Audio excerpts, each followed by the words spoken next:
Hello, everybody, and welcome to the Alien vs. Predator Galaxy podcast. This is regular host Aaron Percival, aka Corporal Hicks, and joining me, as always, is Adam Zeller, aka RidgeTop. and this is episode 157. And I'm sorry, it's another Predator one, but it's not Prey.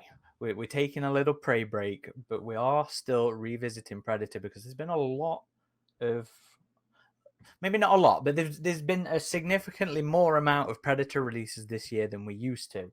And one of those ones was a book called Predator, a memoir, a movie, and an obsession.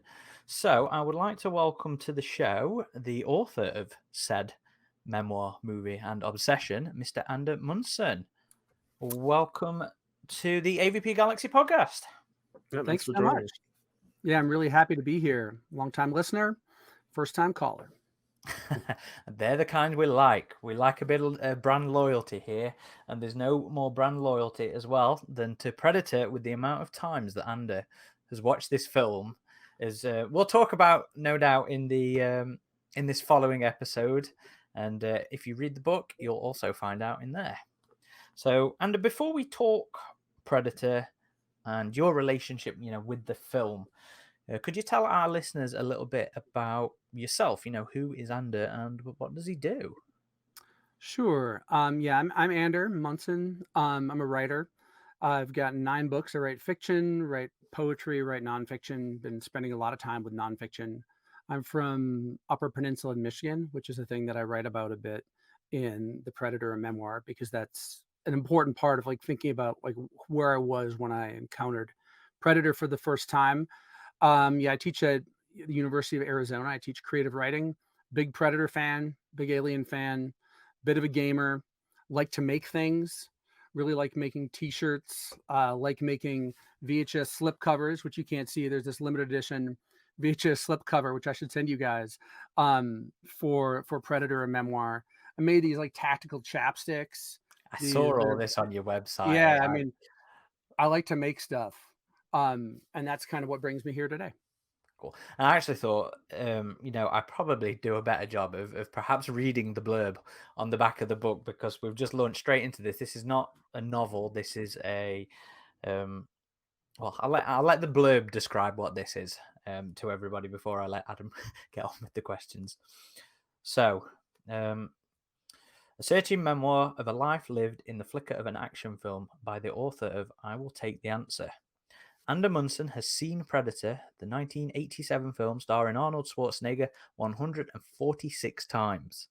In his first memoir, Monson guides readers through a scene-by-scene exploration, turning his obsession into a lens through which he poignantly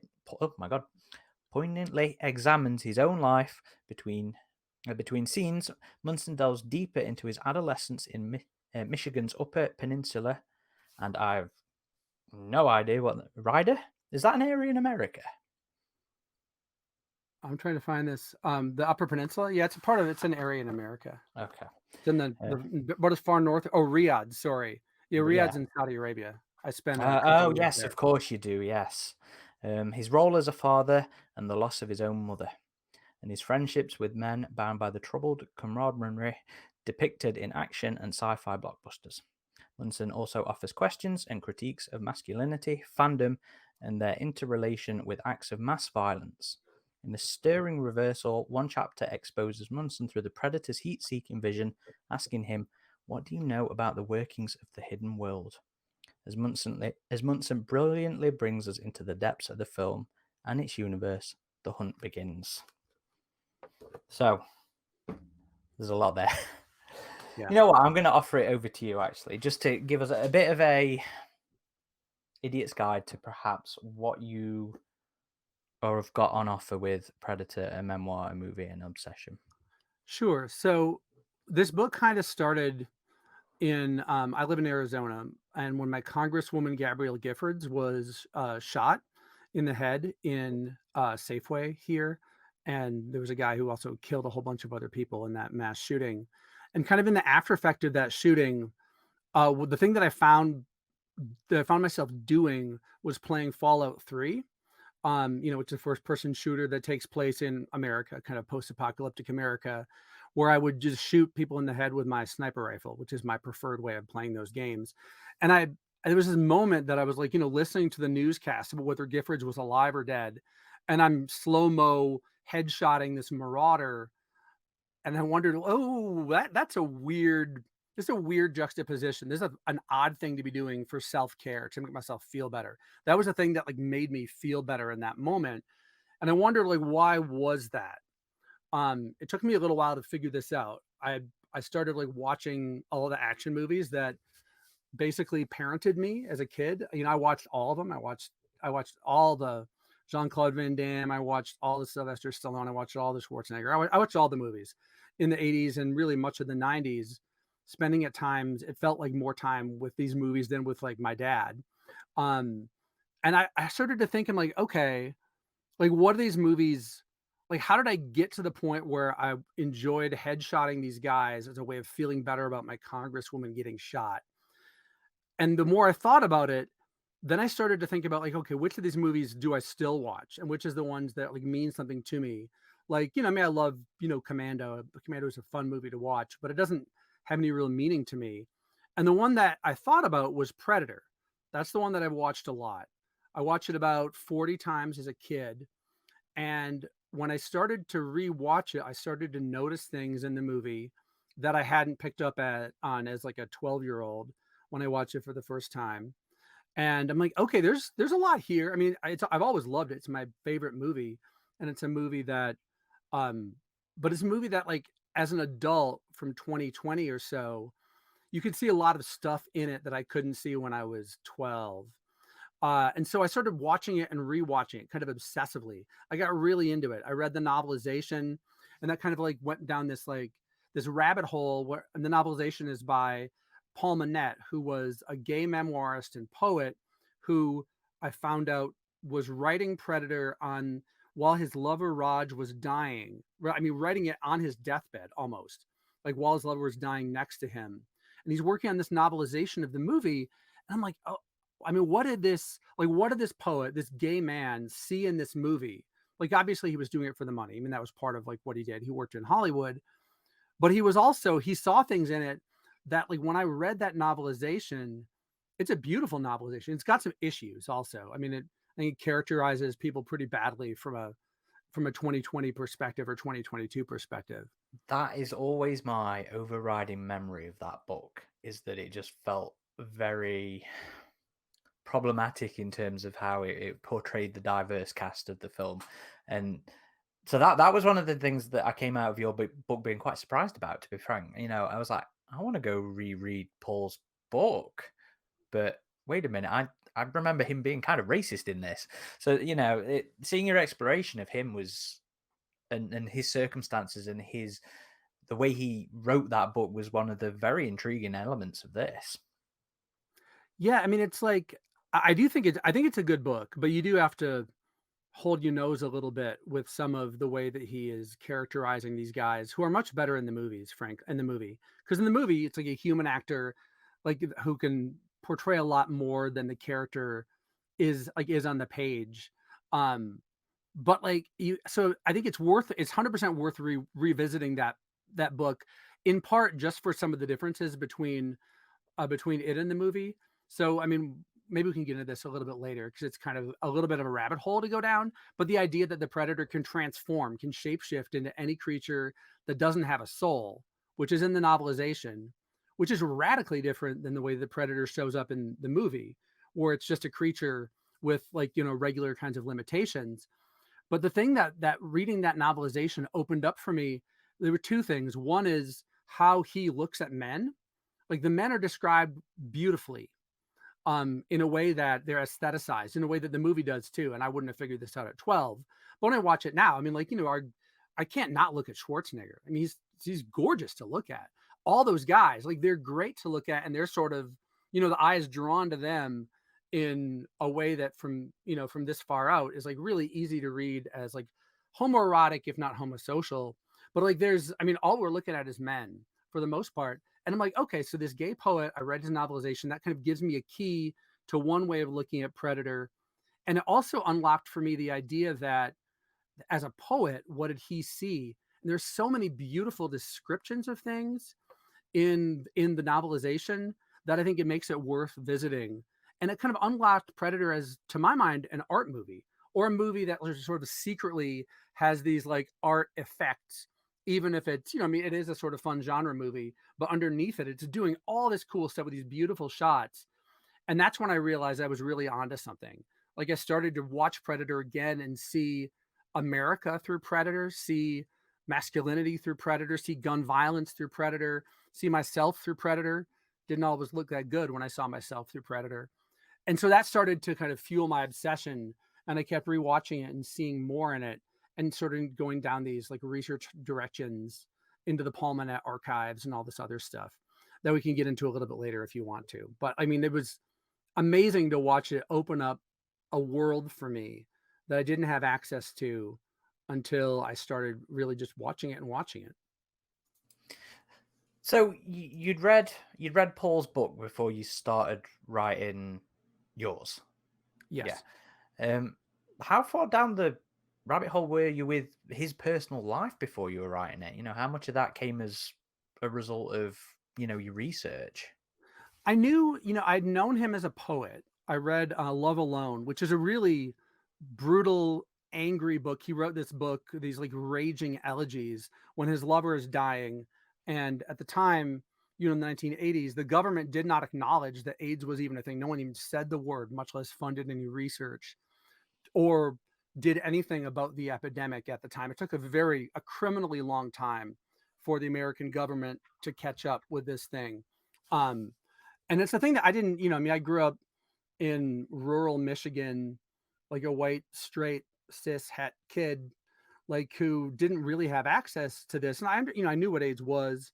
And, I sort of had read more, certainly like as an adult, but I had no idea of really, I guess, like the moment to moment, like experience of living in this community while this terrible thing was happening to Paul and to a lot of his friends and his lover. And it's only when I started reading his, his nonfiction that started to come out.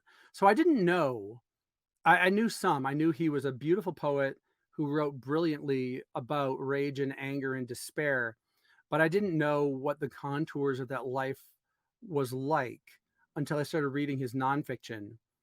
And then when I started reading his journals, I went to his archives and I started to get a better sense of him. And he becomes like a pretty big character, I think, in my book, as someone who is tragic, but also a kind of warrior. I mean, that's what I think he ends up being for me. He ends up being a kind of war hero, almost in the way of a Dutch or something like that. You touch on the AIDS epidemic a number of times in your book, and a comparison of it with the plot of Predator. This is something that kind of reminded me of a film essay that I read back in 2010 by Michael Gurnow, who also made this comparison. I thought the essay was pretty interesting and thoughtful. Had you noticed the AIDS symbolism connection yourself independently, or was this something you discovered during your research that people had written about? This is a thing that I think I've read that essay, but I read that pretty late when I was kind of Googling around, because it seemed, when you start to look at it, I mean, there's these guys, only guys in a jungle being hunted by an invisible killer, disavowed by the government, betrayed by their friends. Like that sounds a lot like the plot of Predator, and it sounds a lot like the AIDS epidemic also. And so like when I started to look at it, then I thought it became so obvious to me. I mean, I don't think the movie is about AIDS. This is just a function of like, when you watch something that was made at a time, it has all the culture kind of embedded in it. And you can start to see some of that culture from, if you go far enough away from it and look hard enough at it. But I hadn't read that essay. I did eventually read it, and I found it like half really compelling and half like, I don't know. Like I think he sort of makes a little too much of certain things. But it's a great essay and it's a really compelling reading. And once you start to look at it that way, to look at, I mean, the sort of comparisons between it, then you're like, okay, you can't stop looking at it. I mean, it becomes like a permanent kind of like echo for me watching the movie. So that even then, when you see like a scene like Billy hacking the vine in half pretty early on and like sucking on the vine, and then like, you know, it takes away, there's like viscous fluid starts dripping down his face. Like it's really hard not to read it that way. You're like, okay, did people know? I mean, is this like a sort of phallic moment in this movie? Like, what are we supposed to do with this? And it becomes almost, it becomes really hard to ignore. And then when I realized that you know, the only song in the movie is Little Richard, this like coded drag anthem, and Little Richard, not, you know, not the straightest musician of all time, and someone that, you know, operated in the straight world in various ways, but that's the only song, like Long Tall Sally. And I'm like, maybe I should look at those lyrics. And I looked at those lyrics. I'm like, whoa, actually, those lyrics are Long Tall Sally seems to be a guy. He's long and tall and bald. That's that's probably not a woman in the alley. And you're like, holy crap, like that's there. It's a great song. It's just like, you know, it's a party song. It's like a really fun song in the movie. But then when you start to look at it, you're like, whoa, okay. That just like adds like this other level. And I'm sure that that's got to be mentioned in the sort of queer reading, that essay that you mentioned. But like I found that very powerful and like liberating. That also, you know, I mean, that you could watch this movie that is like this iconic, hyper masculine movie that basically I learned everything I needed to know about men from. And then it has this whole other level that, and I was like, holy shit. Like that's such a great feeling to know. I don't know. It's like you have access like a secret world all of a sudden, whether it's intentional. I don't know if McTiernan is aware of it or if anyone was sort of trying to nod to things. You never know, but like there's like a space within Predator that this exists in, at least for me as a reader. And I found this to be beautiful and just really compelling to explore. It's almost like Top Gun in that sense, where yeah, there are those moments, and you're like, was this intentional? Because it's hard to imagine on some level it wasn't. But Yeah. That's so half the fun of, you know, reading these things and watching these things yourself is, you know, what your background, what your perspective projects onto them and stuff like that as well. So it's always interesting to see what these unique angles find in the reading of them.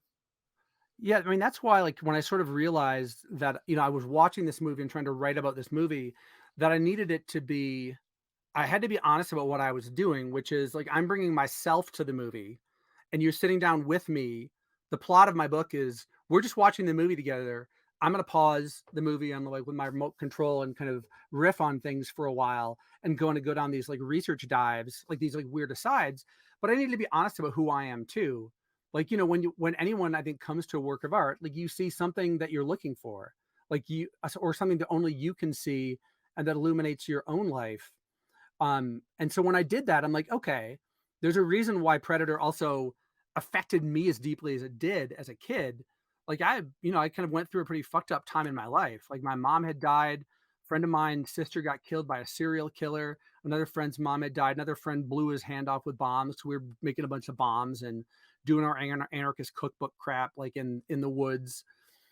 And like there's a reason why I think that I gravitated to a movie like this that offered both like really awesome and beautiful, and I think like vaguely, I mean, deeper relationships between the characters than you see in most of those movies of the era, as well as this like spectacular other world through which we see, you know, we see through the eyes of the creature as it looks at humans, and we don't always like what we see about humans, and you end up like rooting for the predator. I think at least part of you must be rooting for the predator, like when you watch the movie. And I didn't as a kid, but I'm like, oh, I'm allowed to root for the predator. I'm allowed to do that. That's great.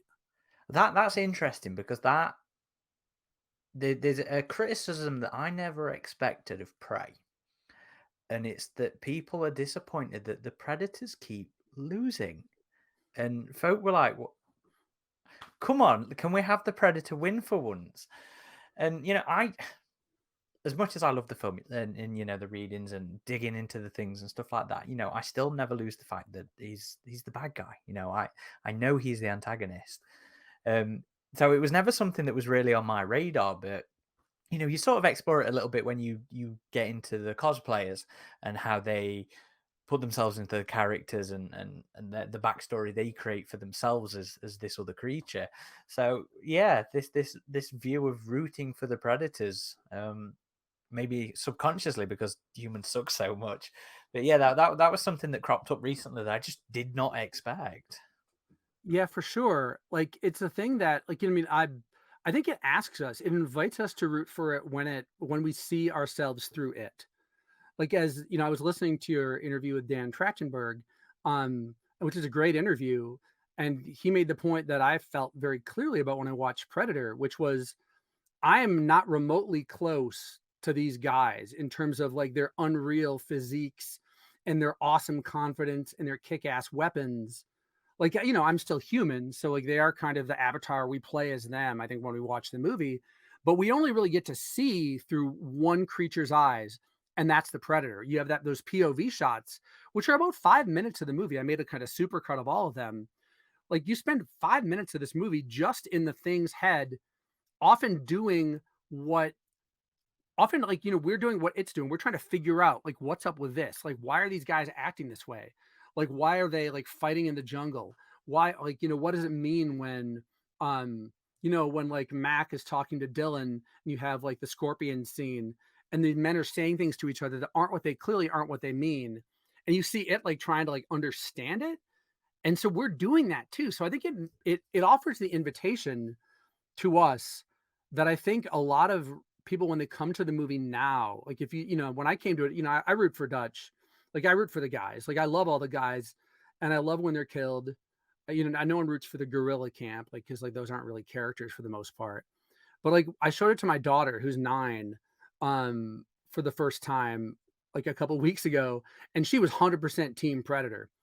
Like her approach was very much like she said before we even watched the movie, she's like, I hope it kills them. Humans are overpopulating the earth. I hope it turns them into a blood fountain. And I'm like, whoa, okay, I don't know where that came from, but it basically does. And she was so disappointed when it got killed at the end. She was so unhappy, like when it finally died. But I'm like, yeah, I mean, it's a Hollywood movie. Like it is the antagonist that has to die for us to feel, you know, compelled by it, even though it dies on its own terms. Like it's the one that sets up, you know, sets off the self-destruct mechanism. So it doesn't totally lose in that sense. But yeah, I don't know if I'm like rooting for the predators exactly, but I think we are much more likely to feel close to them than we are to say like the xenomorphs in like the AVP movies, right? I mean, the Yeah. predator is like close to the humans in those. They're much more humanized, especially in sort of like the expanded universe as well. When you start to dig into all the outer stuff and you put in more perspective and cultural understanding and stuff like that into it, yeah. So in that regard, yes, very much more the predator than the alien. And it's like I think it's notable too that you know when people no one dresses up as far as I could tell to like cosplay like Dutch or cosplay Mac or There are Dylan. some. There are some. Oh, there are some? Yeah. Okay, that makes me happy. But, like, I've seen, like, all the people I found, like, you just wanna build your suit and create your character, and I think that's just like an outpouring of the thing that the movie offers to us.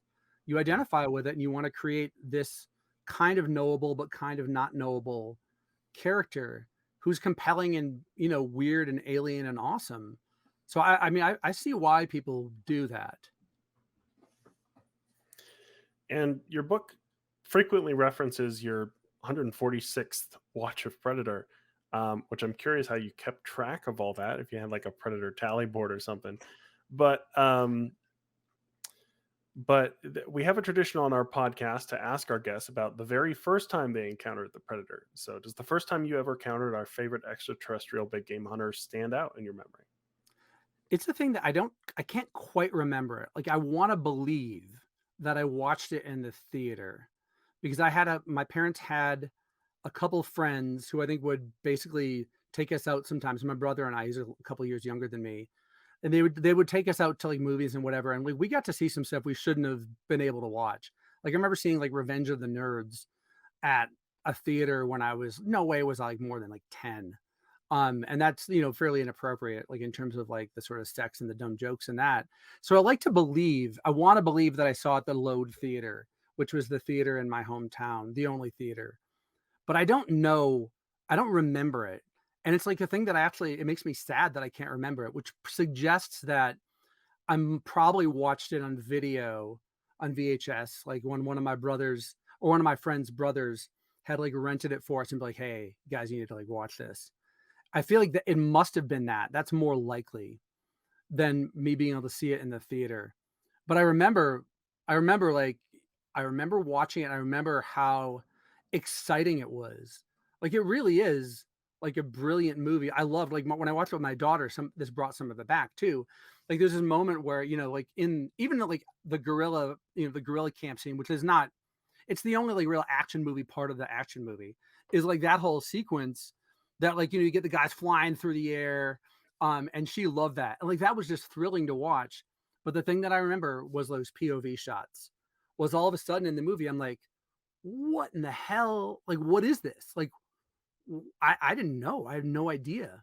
And it took me, whatever, I figured it out. I'm not like a total dummy. But like that feeling of I'm like, this felt like something very similar to the stuff I was watching, which were all those action movies, but with a lot more to it. Like, I don't think Predator is even an action movie. I think it starts as a war movie and becomes an action movie and then becomes a horror movie and then ends up as a sci-fi movie. And that kind of like genre bursting thing is something that you see in a lot of McTiernan's work too. But that's the feeling that I had. I was like, I thought it was awesome. And I just like, all the guns were awesome. All the guys were awesome. The creature was awesome. There was nothing about it I didn't love immediately.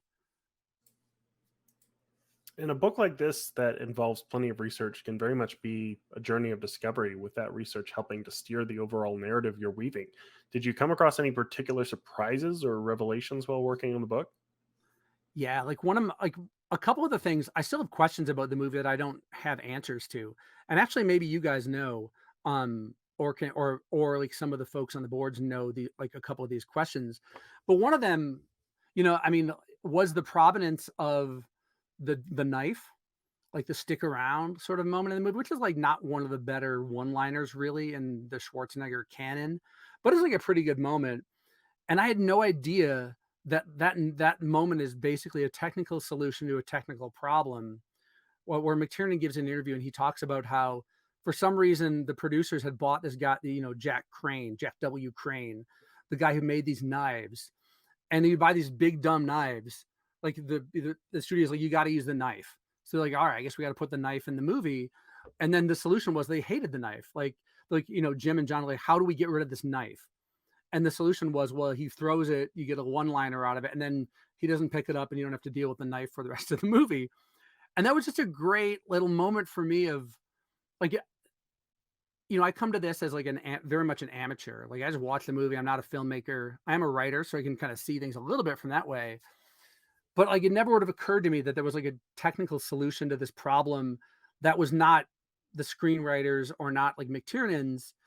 It was just the studio needs you to do certain things and you need to find a way to navigate that. In the same way that it was even a shock to me, not a shock, but like the moment, where they're shooting the guns into the jungle, like after Blaine gets killed, like there's a long minute and change, just like gunshot, which is like a really great shot and like one that I think about a lot. But like that idea, I don't know, it was maybe, I couldn't tell you, I was probably in my 20s, but I'm like, the whole point of that shot is, as McTiernan explains, if you listen to the director's commentary on like one of like the anniversary editions, the whole point of that shot, and he was like explaining this post Columbine, was that they don't hit anything. The point of that shot is to shoot and show all this grandeur, all the shock and fury, but they don't hit anything. And I was like, oh, I mean, I kind of understood that as like a a viewer. I know they don't hit anything, and technically they do like barely wing the Predator, right? So they technically do hit something, but like the idea he was meaning to undercut, I guess, the kind of like yay guns American interventionist might that Hollywood is trying to sort of like put forward and advertise. That advertises the minigun in a way I'd never seen the minigun advertised before, but it also means to subvert that. And I'm like, okay, so there can be different stuff happening in movies. One person is doing something, someone else has no idea that's happening. And that was just a really cool feeling. Like a discovery like that was amazing to me and really made me feel that like the time that I spent watching this movie and my understanding of it was like it was worthy. Like it was valuable. I was getting to things that actually were in the movie, at least that, the director thought were in the movie or said he thought was in the movie later. And so I felt very validated by that. Well, that sort of leads on to one of my other questions as well, because it's one of the things I find especially interesting about Predator and the culture around it. and it's these contradictions in the way that the film presents its text and its subtext, and the way the audience either reads it or doesn't read into it. It is something you dig into in the book, looking at more, I guess, notably stand out to us, in the way that toxic YouTuber comments and the way they interact with like some of the homoerotic elements of the film. And then you have folks such as myself, who, despite the film's very deliberate guns are useless kind of themes and messages, especially in that scene in particular, like you're talking about, I still sit there and go, God damn, I love Billy's master key, stuff like that. Is how aware were you of those kind of levels of contradiction going into it, or was that all just part of the journey of discovery? I sort of, I definitely didn't understand that when I was 12. Like when I was 12, I was just kind of amazed by all the kick-assery of it. And like still when I watch it, like, part of me is 12 when I watch that movie every time. And like I love the explosions and I love like the action sequences and I love the dumb one-liners and I love the guns. Like I don't know if I already love the guns and this just kind of gave me a different kind of permission to do that or what.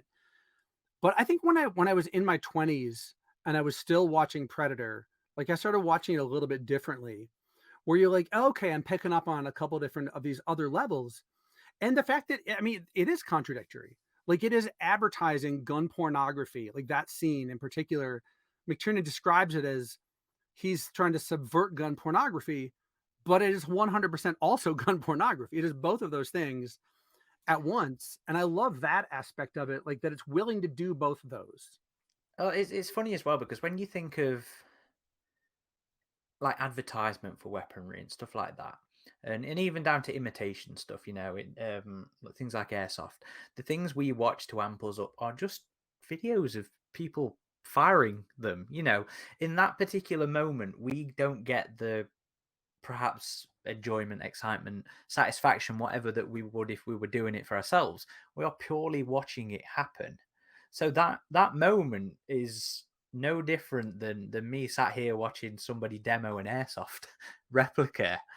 And yeah, it's a very interesting. There's that little comment that you mentioned as well, of McTiernan's little hang-on comment at the end of it, of at least I hope that's what I was doing. Yeah. But instead it is by all, not necessarily intents, but it is an advertisement. It is exactly as we see advertisements for things like that. I thought that was very interesting. That little hang on. At least I hope. Yeah. I mean, like, I don't know. When we make a work of art, especially when you make a work of art collaboratively as films are made, which involves hundreds of people and hundreds of different agendas, all kind of coming to bear on this thing that comes to the screen.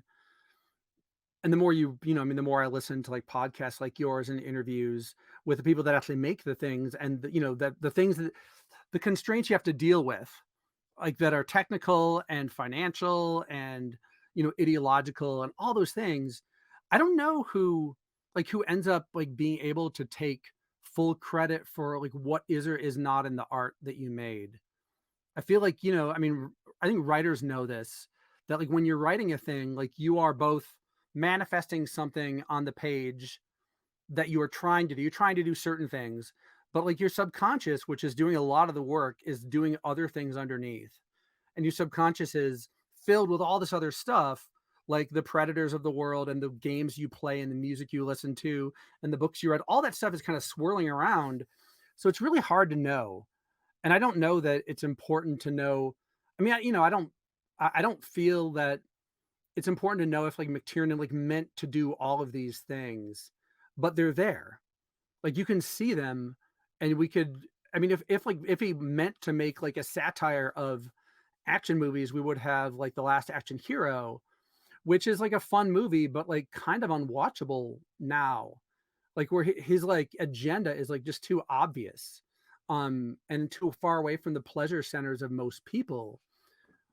And so like I love that feeling of like not quite knowing, like that is essential to like the mystery of art for me, and this has it. I mean, it's almost coincidental in a way as well, because that gorilla sequence is very much, it's like you pointed out earlier, it is the action film part of Predator, and it was done by the second unit by some guy Yeah. who's were involved with I think it was A-Team was what they worked on, and McTiernan had no particular direction of the way that was handled. So you go from this very action sort of over exaggerated version of war and action to then this very sort of more tense and restricted, and the futility of weaponry and going back to basics kind of approach to it. So it's almost one of those accidental kind of marries kind of things going off. Yeah, like if you listen to like the director's commentary, like the first thing he says, like the whole beginning sequence, right, with like the space, and he's like, "I'm not sure I've ever seen this before." And when you listen to that, I'm like, this is the director telling me he's like almost never seen the beginning of the movie because it was kind of tacked on in a weird way. And so you immediately, I'm when I was like listening to this, he's not very fun to listen to in a certain way because he's very low energy, like when he talks about this stuff. But I mean, like, I'm like, okay, so he's willing to like, and then he's talking some shit about Fox and their unwillingness to like, let him shoot in some particular film that I don't really understand. So like, he comes in very reluctantly and like almost in opposition to the movie that he made. That gave, I don't know, it gives me a permission to sort of understand things differently. And yeah, to know that he didn't even shoot that whole sequence. And you can see it like when you watch it now, like the camera work is very different. It is a very different character to the stuff that he's really interested in, which is when the guys are in the jungle being, hunted by the creature. Like that feels like where he really cares about the movie in a different way. And that's also for me, like where the movie is the strongest too. Like that whole sequence with the characters that feel like really connected and like they actually care about each other is very rare in action movies or in any movies like really that I watched then. And that's what I think really elevates Predator from some of its ilk. Like these guys seem like they actually care about each other in a way that is deep and isn't just like, well, so and so's killed, move on. Like when Blaine dies, Mac is broken. And he gets like, he gets like the little conversation with Dutch and then gets the soliloquy. And I'm like, there just aren't that many movies that like give men the ability to feel. Like I wouldn't have said this when I was 12, but like they allow for that kind of space to feel in the movie. And that's like a really great gift, like watching it now that I wouldn't have identified when I was younger.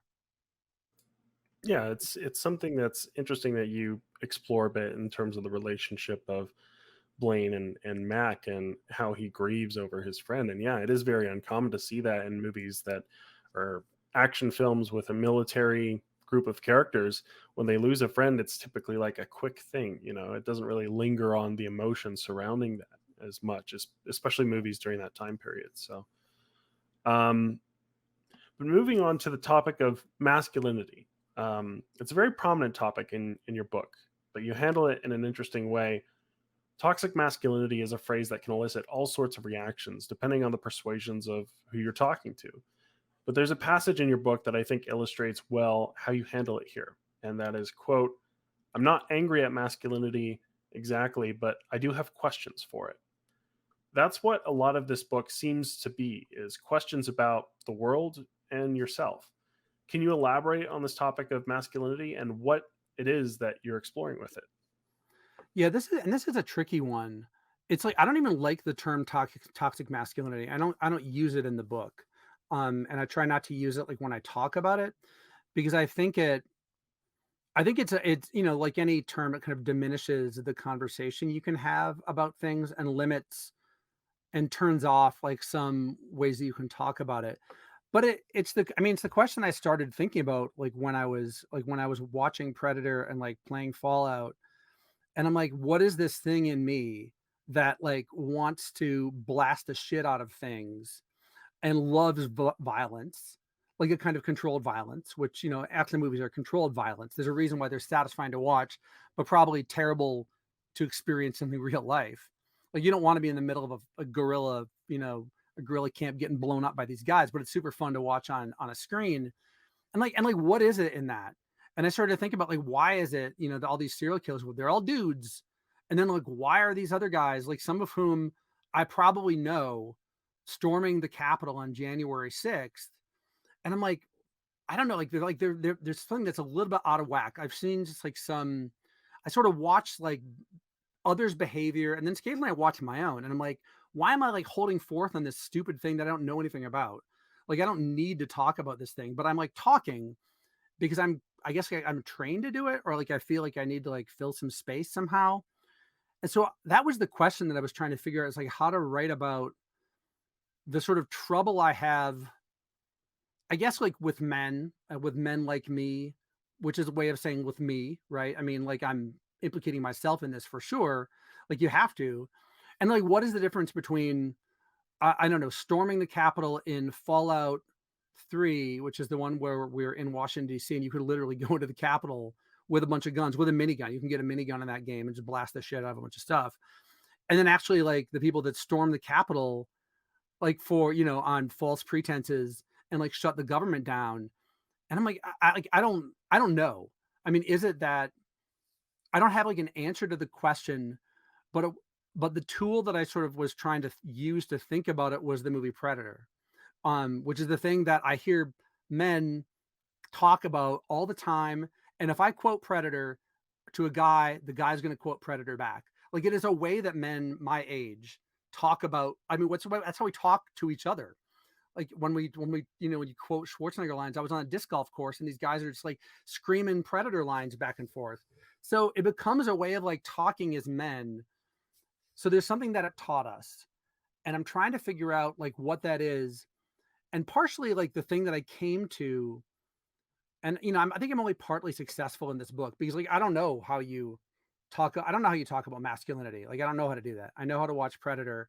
I know how to shoot guns and play games. And I know how to like read books, but I can look at some of the things that Predator taught me about masculinity. Some of which are positive and some of which maybe aren't as great because it's like, a movie in the 80s. Like that's kind of what happens. And I could use that to kind of look at myself.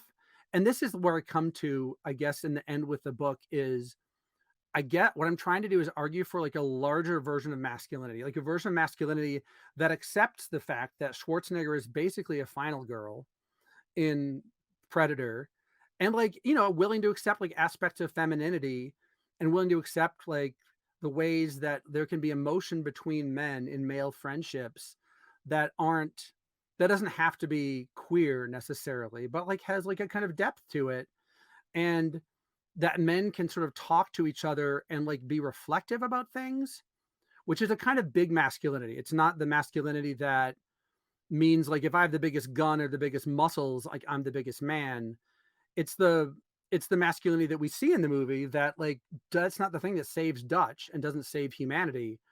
It's his ability to see himself from outside himself, to see that the thing can't see him, and then to be, to use some ingenuity to save the day, which is a human characteristic, not like a male one necessarily.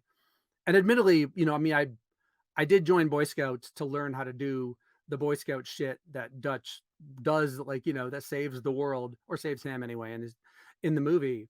So that's kind of where I got to, is like this feeling of like, even masculinity is a kind of tool that we can use. It can be used to wound, can be used to wound ourselves. Or if we make it a little bit bigger, like if we're able to like look at ourselves from outside ourselves, as the movie offers, like we literally see the guys in the movie through the Predator's POV. Like if we can do that, then maybe we can see a little bit of what we're doing and maybe I can behave a little bit better in a moment that I otherwise might not have. And I hope that like we can be, instead of feeling threatened when someone else like points out like a thing that they see in the movie that we love and takes up like a large part of our personality, that we can be like, yeah, that's cool. Like, I could see that, and not feel like it diminishes our own selves or our own experiences of the movie. So that's what I'm trying to do. I don't know if I get there necessarily like in the book, but I'm trying to look at me and us and see what the Predator maybe can see, and hopefully not kill us all. Yeah, it was also interesting when you mentioned that I think you were with a female friend and she asked you a question about masculinity that kind of took you aback a little bit. And I won't spoil it, but it was interesting. It kind of prompted you to have those sorts of questions that you're talking about here in terms of your exploration of the topic. Yeah, that was one I was just like, I'm like, oh, I'm like, what is wrong? Like, if these women in their 20s are just like, what's wrong with men? Why do we need men? And I'm like, oh shit. Like, I mean, that's a question that people need to answer kind of for themselves. Like, what does it even mean? Yeah, what does it mean to be a man? Like, I feel like action movies taught me one thing, books taught me another thing, games taught me another thing. Like, I mean, the world teaches us many different things about what it is to be a man or to be a human, um, and to try to like reconcile those and expand maybe expand them rather than defend the sort of diminished version of them. And it's one of the hardest things to do as well, is take a look at yourself, that look in the mirror and question yourself. People don't like to be wrong. And I think that's a problem we see a lot with the people on YouTube, especially, is that kind of mentality. And I think it's probably the hardest question for you to ever tackle in the book, and the hardest question people are going to face, just when they when it's put upon them. Yeah, it is. And it's hard. I mean, I like to talk, obviously. Like, I mean, and I like to, to be right and to like assert things and so forth. It feels good to do that. But yeah, it's important to sometimes just kind of listen and watch and like listen and watch ourselves too. Uh-huh. I don't know, 5% of the time, maybe, or two. I'd settle for two. Now, while we've been talking a lot about the elements and themes and things that you can read into in the in the original Predator, in the first one. And while you sometimes reference the other films in the book, you don't really dive into them. Do you think the other films don't have quite as much depth to explore or to offer as much as the original does? I mean, mostly that's just a function of, I mean, maybe I write Predator 2, another memoir. Like I don't know. It was like Predator's big. So if you want to expand to like all the Predators and the AVPs, then that starts to get really unwieldy. I mean, I do think, I mean, I think Predator is the best one and the one, but with by far the most depth and the one that I watched the most obsessively when I was young and certainly as an adult. Predator 2, I mean, Predator 2 shows up a few times because I really love, there's two moments that I really, well, there's three that I love in Predator 2. Like there's the one where like they all have the guns on the subway. Like, one person pulls a gun, someone else pulls a gun, then they all have guns, which I thought was just a really great like gag, but also kind of commentary on, whatever gun violence. There's the moment where the kid is a toy Uzi and is in the cemetery and is like shows up and shooting at the Predator. And I really found that notable. And the Predator, like, assesses there's no threat and whatever, no harm, no foul. And to read that kind of in the context of like George Floyd and like police violence, I'm like, well, I mean, again, there's this creature that has a code that like maybe we don't, or an ability to assess things better than we do. And then there's the moment where the Danny Glover character is like at a taxidermy shop randomly in LA and is like looking in the window and sees himself among like the trophies that are there. So I think there's a lot of great stuff in Predator 2. Plus, it makes like the whole global warming argument that I think is implicit in Predator more explicit. It's getting even hotter. The creature comes in the hottest years. And like, the more we kill them, they're just going to bring more. I mean, so like even killing a predator doesn't do that much for humanity. We're just going to bring more. We've shown ourselves to be hardcore, I guess. So I underestimated Predator 2 as a movie. And I've only watched it, as I mentioned a little before we started recording. I've watched that maybe 10 times. And I actually like Predator 2 a lot more than I used to, I was disappointed it wasn't Predator. And now actually I've come to appreciate it, especially the kind of nods to the xenomorph and to the other kind of historical things that the moment the gun that gets picked up in Prey. But I don't know that I didn't love I liked AVP. That was a more fun for me as a game. Like I loved like Alien versus Predator on Atari Jaguar. Like that to me was a better version of like AVP as like a movie. And I liked AVP. I couldn't get through Requiem more than once. Liked Predators. Predators like very much kind of like a flashback to the dirty spirit of Predator that I like. The Predator I liked more than I think most of the fan community for sure liked The Predator, and that's a mess of a movie, and I love Prey. I thought Prey was, like, fantastic, and made a couple things, like, that I was, like, already pointing toward the kind of anti-colonial nature of it, and it kind of reframes the question of masculinity versus humanity. I'm like, "Yes, Dan Trachtenberg, like, you found the things like, some of the things that I, like, thought were implicit in Predator, and they were just right there in Prey," and I love that aspect of it. Let's get into Prey a little bit. I mean, you wrote this book in 2021, and Prey came out the following year, this year. Overall, it's been really well received by critics and fans. So, how do you feel that movie compares with the original? But also, how does it stand on its own for you? I thought it was fantastic. I mean, I was actually trying to pitch because I'm like, "Oh my god, this movie's coming out, like, a month before my book comes out." Like, it's a perfect way to talk about some of the things that interest me, and in particular, like, why are we still making Predator movies? Like that, like I think a lot of people just like stop paying attention, and then all of a sudden Prey comes out, and they're like, "Oh, okay." Um, because like it really did make the point is like this is a fantastic story and world and creature and this whole thing like it continues to resonate in ways in America and worldwide that are underestimated by most people. People still think of Predator as like this niche thing, but it's like it's everywhere. There's so much of it everywhere now. I mean, you have two governors, like right now, ex-governors. Like it started to like, when I started I could see anything in Predator when I started to read America through Predator. But I thought that Prey was I thought it was beautiful. I thought it reframed the argument that I think Predator makes to make it more explicitly about humanity, not masculinity, that I thought was great. And also you guys talked about with Dan when he was on the podcast, that it also the movie, it's probably for me the second most beautiful of the movies. There's so many beautiful arty shots in Prey. Like I watched that about 4 or 5 times when it came out, and there's so many. I mean, I haven't quite gone frame by frame with that.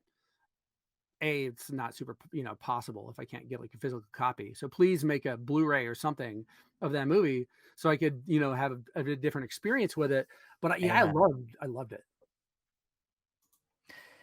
So one of the things you did in this book as well was challenge me a little bit. So you frequently bring up the idea of how your reading of Predator changes as you've grown older.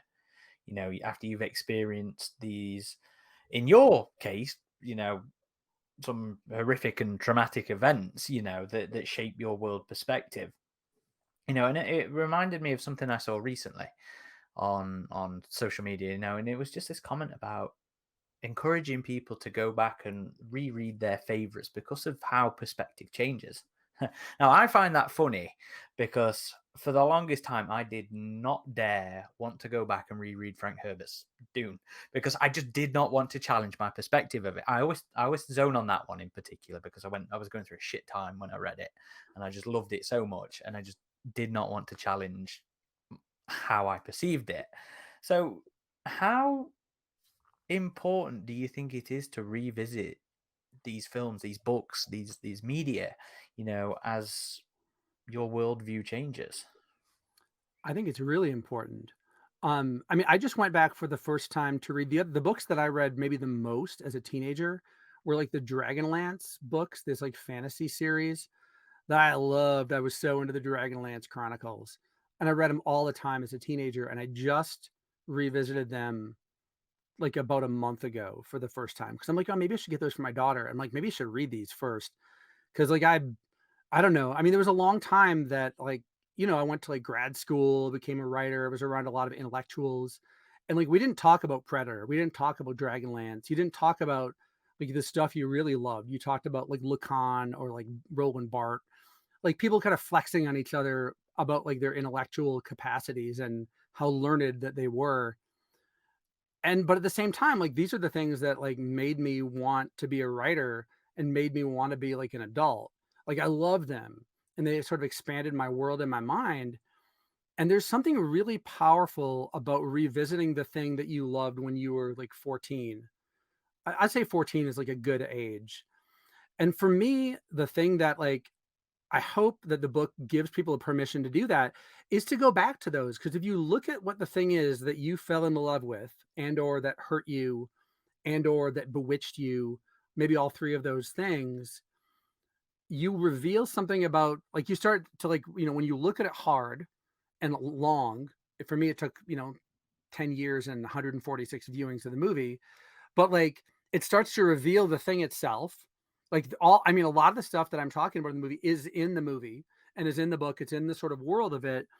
And so I start to illuminate parts about the movie that, like, I would have never understood if I hadn't watched it and read about it, and, like, listened to the commentary and read the novelization and, like, read the wikis and read AVP Galaxy and people talking about it. Like, all that stuff starts to, like, both, like, inform my experience of it and reveals it in a cool way, but also, like, reveals, like, it allows the self to reveal itself. Like, the version of me that's on the page here doesn't exist except as, like, revealed by Predator. Like, it's a persona. Like, there's some of this, like, it still feels like very autobiographical. I mean, it's an autobiographical book, but I would have never had some of the thoughts or had some of the feelings or got to some of the places, been the person that I am on the page, if I hadn't spent the time to go back to the original thing, the thing that I loved, and, like, look at it as hard as I could and see what was there.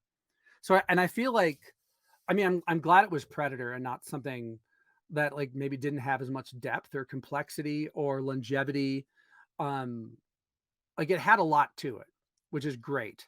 But I think it's very, very, very valuable to do.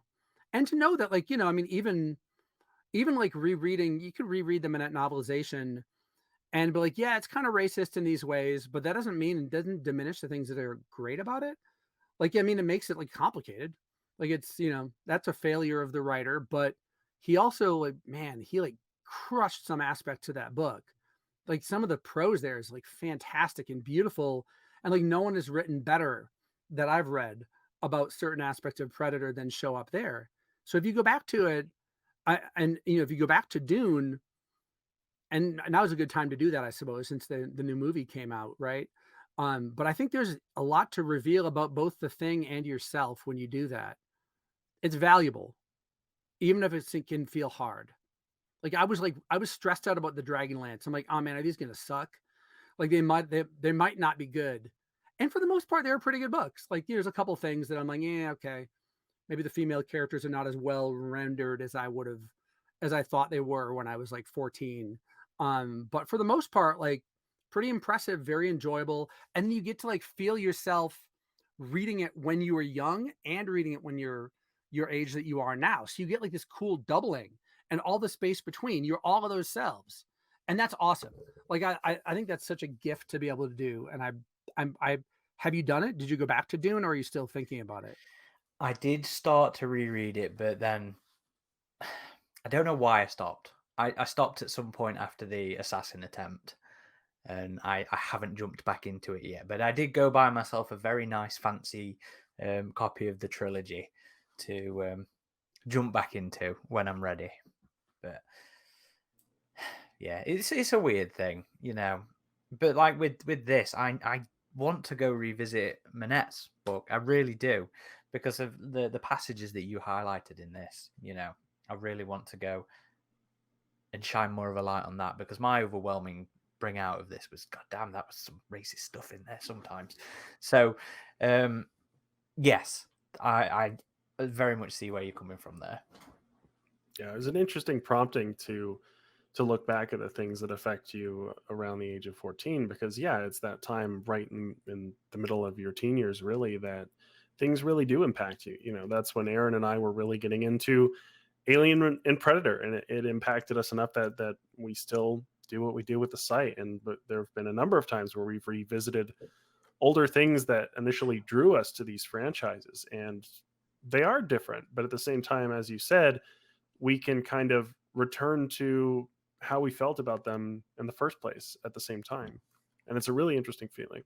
It's one of the things I actually quite like about revisiting Alien, just to pivot a little bit away. The more experience I have with the corporate world and the idiocy that I have to deal with, it makes me empathize a lot more with, like, characters like Captain Dallas and Corporal Hicks and stuff like that. You know, it's my moniker online, but it was because I fucking loved Hicks. He was a cool Marine when I was a kid, but now I'm like, yeah, he's a dude who's had the weight of the world thrown on his shoulder there. You know, little bit of an exaggeration, but to go from like a monkey to being in charge of things and stuff like that. So yeah, I think it's funny with me because it's like, on the one hand, there's this one thing that I really don't want to revisit, but then there's other things that I love revisiting because of how perspective shifts there. So I just thought it was an interesting question, and I very much enjoyed how you handled the events changing your perspective and stuff like that. You know, how you became then more aware of the violence or the gun crime and the gun representation in the film and stuff like that. Yeah, I think, I mean, it's everyone has their own journey with Predator. I hope they have their own journey with Predator or something similar. And everyone's experience is different. That's why it's been so cool to do these. I've been doing these screenings at independent cinemas, which are complicated by the fact that Disney has like weird rules about where and when you can screen Predator. We couldn't even screen it within 3 months of Prey coming out, which was really frustrating because they have a rule that they will not put anything back in theaters that is in a franchise that has a new version, even though Prey was not even released in cinemas. So it's, we're doing these screenings, some of which are like people that have never seen Predator or have never seen it on the big screen or have seen it, maybe like 100 times. There's like a number of people that have seen it maybe more than I have. I don't know what your number is with this movie, but like, and then to Long talk ago, to them, lost track. Long ago, lost track.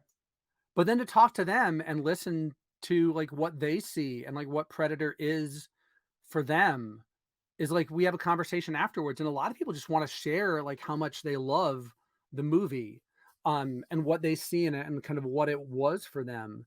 And that's really been powerful. And a thing that I really missed about watching movies, in the pandemic is it's very different to watch it in a theater with people that love the thing than it is to watch it, on a screen by yourself.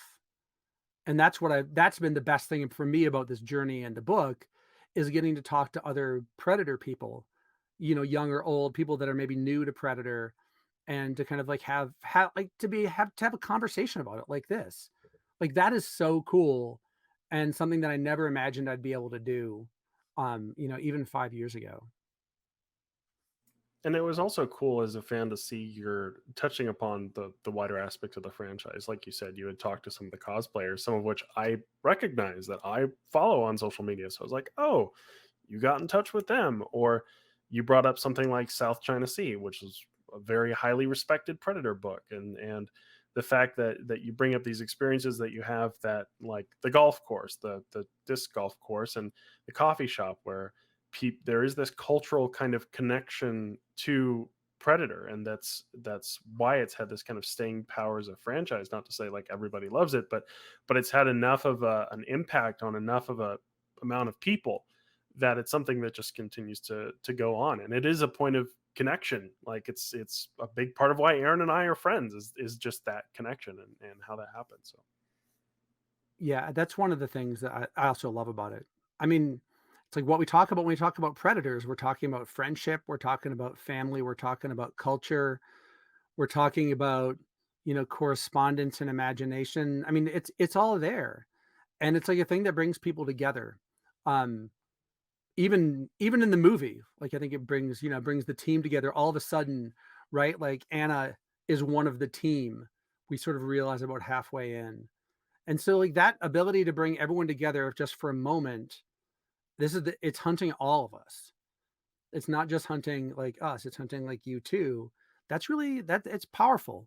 And that's a thing that I've come to appreciate about the fandom and about the world of people that love Predator, is they're always happy to talk about Predator. And I've not exhausted my own happiness to talk about Predator by some ways. So I'm happy they're still making good movies. I don't know if they've made, I haven't listened to all the podcasts, but I don't know if I've never played like a really satisfying Predator game. Like Alien Isolation was a very satisfying experience for me as a gamer. Um, are there good games? Like I played AVP on Jaguar. That was awesome. And since then, kind of diminishing returns, but I haven't tried a lot of them. So there's a recent. I also really liked how you got into gaming in your book, because I'm also a big first person shooter player. So some of your explorations of that were really cool. But as far as Predator games go, there's a recent one that came out right after the pandemic started in 2020. Called Predator Hunting Grounds, and that one is an asymmetric multiplayer game where it's a first-person shooter on the human side of things, but as the Predator, you're in third person and you're hunting the group, and it's still active. There's still people playing it. It feels like it's kind of winding down in terms of its life cycle, but I definitely recommend it if you're into Predator. I thought it was a lot of fun. And then much older was Predator Concrete Jungle, which is a single-player, more story-driven game where you play as the Predator. Um, and that I also it's hard to find a way to play it these days because I don't think it's backwards compatible. I think it was on 360. I It think was they on made 360, yeah. yeah. So that But one's a little tricky, but both of those I really enjoyed, and I definitely recommend. but nothing to the quality and the comparison of what Isolation is to Alien. You know, Concrete Jungle was very pared down to what it was originally intended to be, and Hunting Grounds, while it's fun, is not a AAA game, and it is winding down. So unfortunately, no, we don't have an equivalent to Isolation in the Predator universe. The best you are probably going to find is the various first-person AVPs, whether it's any of Rebellion's 3 or Monolith's second one. So those are your best place for Predator, the AVPs.